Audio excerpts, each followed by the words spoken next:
The Carolina Panthers have the 9th pick in the 2023 NFL Draft. Will they move up to select a high-profile quarterback? And what will it take to get there? Let's discuss. Oh boy, that's what it's all about, is the quarterback. What's it going to take to get there? Guys, welcome to Draft Brothers, a Champions Round podcast. I am your host, Jeff Hasley, and I'm joined by my draft brother, Dan Turner.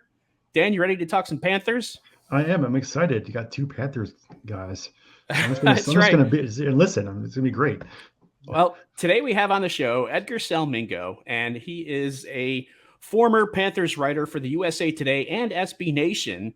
And he's going to help us understand what the Panthers might do here in the 2023 NFL Draft. I respect the hell out of Edgar a lot, as well as you should too. He has the passion, he has the knowledge, he's got the insight. So I see that in him. Hopefully you as viewers also will see that too. Edgar, welcome to the show. Thank you, Jeff. Thank you, Dan. Big fans of you both. Always rooting for you guys to go big, and don't forget about us little people when you make it. But I also, in turn, I respect the hell out of both of you as well. Awesome. All right. Well, hey, let's talk about this Panther situation and how they can get their quarterback. Huh? What do you think?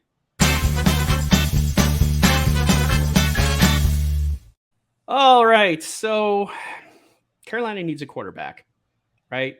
In order for them to get that, they're going to have to move up most likely if they want a top profile quarterback. What have you heard about their plans? What rumors can you share, Edgar? What do you think might happen? We're very fortunate that there's a lot of local guys that are covering the team that are ear to the ground, letting the people know what's going on. And so kind of the latest after coming out of the combine, where all the big wigs and the who's who of the NFL are hobnobbing with each other and talking ball and talking people, talking trades, talking contracts. The big thing that came that most of the reporters came away with is, the Panthers are going to be very aggressive going up in this draft to get who they want. The multi-million-dollar question is, will someone bite at their offer? But I think if the Panthers had their way, they're going to be aggressive. They're going to offer something and reach up to get one of their guys. Who those guys are, one of the most respected reporters, beat writers for the Panthers, Joe Person from The Athletic, really narrowed down to three guys. It's Alabama quarterback Bryce Young, it's Ohio State quarterback CJ Stroud, and it's Kentucky quarterback Will Levis. And I know he has a very polarizing effect on the fan base. But and according to Joe Person, Anthony Richardson's kind of on the outside looking in. And it kind of makes sense the more I think about it. Frank Reich and this whole all-star crew, Avengers-style staff that he's put together. Frank Reich only has a 4-year deal. Compare this to Matt Rule, his predecessor, who had a 7-year deal, who had a very famous quote that it took Jay-Z 7 years to become an overnight sensation. And so with Frank Reich on a 4-year deal, it's really only a 3-year deal if you think about it. You don't want to go into a lame duck year. He's got 3 years to put this together. So I'm thinking, they kind of inspected Derek Carr for a little bit, but they want someone who's ready to go week 1, month 1, but they want somebody that has the experience. And it looks like Anthony Richardson, for all the pizzazz that he showed out at the combine, still needs some experience, has very, very few snaps under his belt, and are zeroing in on Bryce Young, CJ Stroud, and Will Levis. Yeah, so the possibility of moving up to 1 is a lot. Now you have to imagine that David Tepper has said to Scott Fritter, the general manager, hey man, open wallet, carte blanche, do what you need to do to get this done. The question though is Chicago going to accept their offer? What if they went to 3 with Arizona? Now, if let's just say someone moves up to 1, because Chicago most likely is trading that pick. Let's say Carolina goes to 3. That's their plan. Someone takes the number 1 pick. Houston is 2nd, and they're likely to take a quarterback. So I'm thinking if they want like Stroud or Young, the best way for that to happen is if someone really becomes infatuated with Anthony Richardson at 1, thus leaving one of those two available at 3. But Arizona's going to say, well, wait a minute. I want Will Anderson. That deal better be solid in order for us to pass up on Will Anderson. So there's some obstacles there. And I can't wait to see what happens. I'm curious to see if a deal will be made for the number 1 pick, for the number 3 pick, before the draft, or does this all happen during the draft? And then it's just like, who knows what's going to happen. What quarterback are you interested in? Stroud, Young, Levis? What's your interest? I know it sounds like a cop-out answer, but again, like I mentioned, they put together the all-star team of offensive coaches. So even behind Frank Reich's already well-known, great reputation, but you bring on Jim Caldwell, you bring on Thomas Brown from the Rams, you bring on even though he hasn't been coached, but Josh McCown, who's been in the league for so long. You put all these guys together and put them with Dan Morgan and Adrian Wilson and Scott Fitterer. You put all these people to get this group think together, and they say like, "Hey, this is the quarterback we think is the best for us and the best price or best draft capital." Like I'm bought in. I'm just like, okay, me, lonely guy, couch tweeting versus this superpower team that's all together trying to figure out what it is. If it were up to me, Bryce Young is clearly the number 1 quarterback. I mean, he has the height and the weight issues or concerns, but in terms of processing, like post-processing, pre-processing, creating, people say, oh, he can't see. He's only 5'10". He's miniature, but he still makes all these plays in the SEC. So you have to be advanced somewhere else if you're going to make it in this league. And he is advanced in the place that you need to be advanced at the quarterback position, which is processing, which is anticipation, which is knowing how to read defenses, post snap.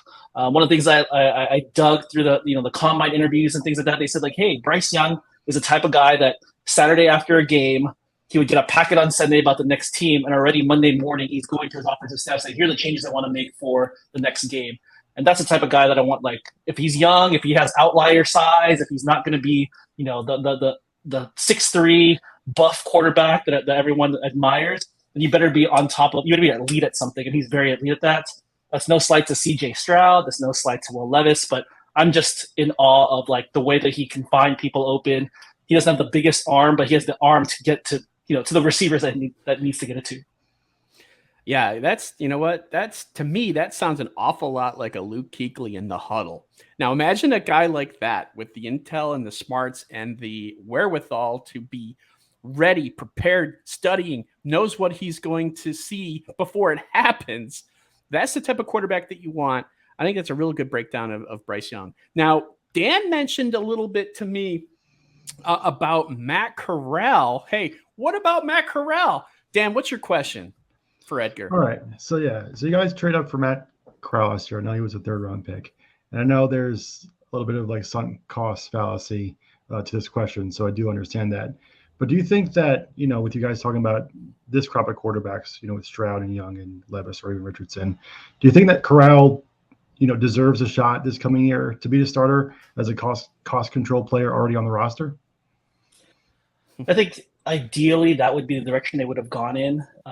The sad thing for Matt Corral is that he got hurt last year. So for all intents and purposes, like this will be his rookie year again.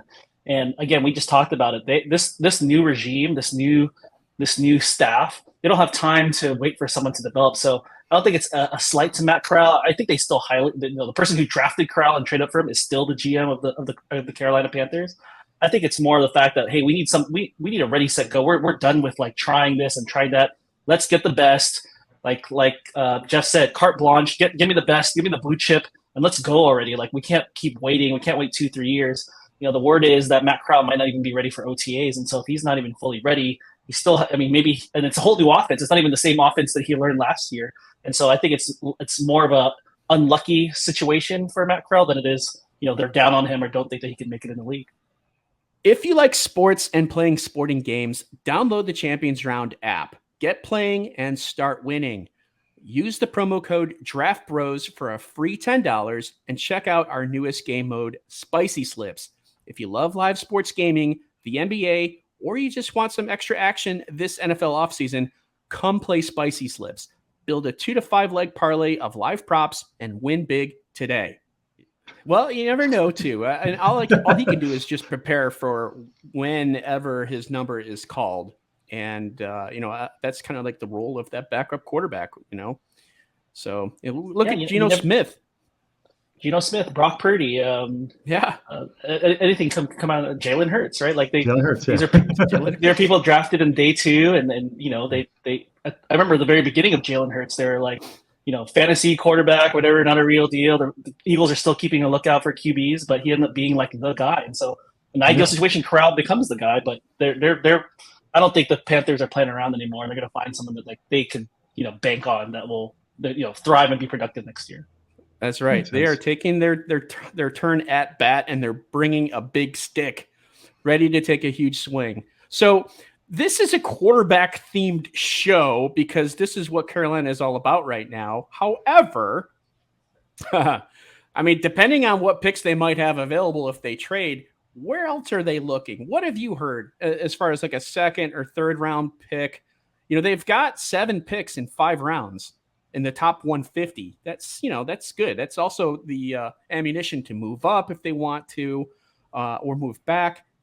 What have you heard about players that they might be targeting, or players that you think they should target outside of quarterback? Yeah, we've been very lucky that our GM, Scott Fitterer, is very open, honest, transparent. So some of the things he says, even last year's combine, some of the things he said, hey, we're looking at an offensive tackle, and then boom, he drafts an offensive tackle, right? And so this year, don't take my word for it. These are his words. He said, expect a sexy draft. And he was kind of pressed on that. What's a sexy draft? And he said, running backs, wide receivers, tight ends, the people that, essentially what you draft for fantasy football, the names that maybe your moms or your wives or, casual NFL watchers would know. But he said, like, hey, first year we did defense. Last year we did offensive line. So now it's time for some sexy positions. And so, we're looking at tight ends. I know there's some amazing ones that are out there that showed out in the combine. Darnell Washington out of Georgia had a very viral moment with his one-handed catch. There's Luke Musgrave, Dalton. So it really depends on who's going to be available on day 2, but those could be in play. And outside of the sexy positions, the other things that have been coming out in terms of formal interviews at the combine is at the linebacker position. So for those that aren't familiar, the Panthers just went out and got Jero Vero, the former defensive coordinator for the Denver Broncos, and they're switching to a 3-4 base. And so they're going to be looking at some pieces that maybe we don't have on the roster, that the Panthers don't have in the roster, that can fit his 3-4 hybrid multiple defense. And so they've taken a look at guys like Drew Sanders, Trenton Simpson out of Clemson, and another linebacker, Jack Campbell out of Iowa. And so that's another place that you can look at as targets for the Panthers, especially in that linebacker area. And I can't wait to see how this all unfolds. The entire draft, what Carolina decides to do, how that affects them. Where are they? We're going to have this conversation after the draft too, Edgar. We'll invite you back because everyone wants to hear your insight, and myself included. Dan, any additional questions for Edgar? I know this isn't, off the script. Yeah. What are you guys going to do at the running back position? I know that, you traded McCaffrey. Do you see yourself, going with a free agent, or do you think, you're going to draft that long-term guy? Yeah, again, Scott Fitterer has been very open, and so he's said on the record that Deontay Foreman, who was the running back that closed out the season after the Christian McCaffrey trade, is a high priority for the team. And so knowing this front office, there's been some interviews that have come out, people that don't know the structure of the front office, there's one of the front office person, his name is Samir Suleiman, and he's kind of like the salary cap wizard guru. And it's been known that he sets prices or values for certain positions or certain players, and he's very strict. He's like, okay, this is how much we're going to afford for running back. This is how much we're going to go for, this position, even for quarterback, right? We're capping ourselves, like the Derek Carr sweepstakes. He's like, hey, this is where we're going, and this is all where his value is, and what the quarterback should be paid. This is where we're stopping. So for running back, unfortunately, it's a free agent class that's littered with lots of good productive running backs. It's a draft class that has a lot of good productive running backs. So if Deontay Foreman, I know it sounds like it's his fault, but if the numbers work out for him and the team, I think he's coming back. If he doesn't come back, you can look at guys like the Lions, Jamal Williams. He used to play for Deuce Staley, who's now the new running backs coach for the Panthers. And then other people are also pointing connections between Miles Sanders, formerly of the Eagles, because Deuce Staley was with Philadelphia, Frank Reich was in Philadelphia, so they both have familiarity with him. But I don't know if either of those guys are willing to come down to the price that Carolina is willing to spend. Yeah, you mentioned Jamal Williams. I think him and Deontay Foreman combined, if they could have that type of backfield, that would be solid, strong, and I'd be on board with that. He is Edgar Selmingo. He is at Panthers Analyst on Twitter, and he has come with the big words here to explain exactly what Carolina has a chance to do as far as moving up. I heard today on Twitter that Carolina is has the top odds to land the number 1 overall pick. That was interesting. So there's that. I want to say to everyone here, thank you for tuning in. Thank you, Edgar. We appreciate you sharing your thoughts and insights on the Panthers. As I said before, this is someone that I trust. I love his insight. I love his ability to explain things. If you're not following him on Twitter, you should. You're doing that wrong. So, Edgar, thanks so much. We appreciate you. And for those of you watching, please do us a favor. If you like the show, give us a like, a subscribe, a comment. All that stuff really does help out our channel. And don't forget to download the Champions Round app and use the free $10 bonus code. Your entertainment is our passion. We will see you next time. We're going to discuss the Las Vegas Raiders with Matt Holder. Looking forward to that. Edgar, thank you so much, buddy. Yeah, thank you. I appreciate you both.